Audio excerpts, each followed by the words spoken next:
Nakakalungkot na pahiwatig na ito kay Bunso Migs Malino, ano ito ating alamin.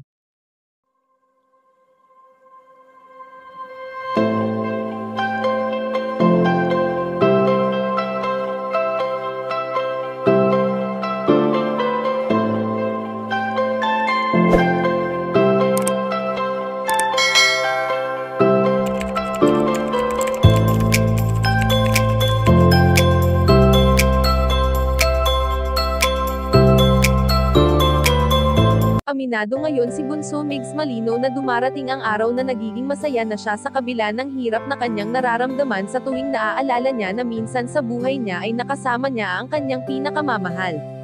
Sa pamamalagi nga ng binata sa bahay nila sa Batangas, ay may kung anong kirot sa kanyang puso na hindi niya maintindihan, marahil ay binabantayan siya ng kanyang prinsesa na si Cutie Mahal.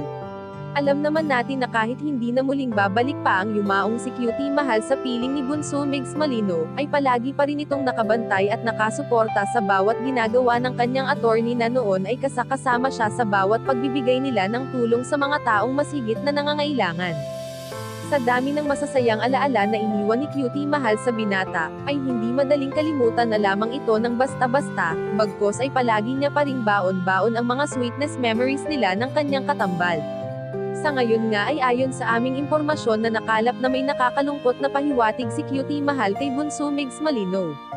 At ito ay ang pahiwatig sa kanyang panaginip na madalas ay dinadalaw ni Cutie Mahal ang binata, kahit sa panaginip lamang.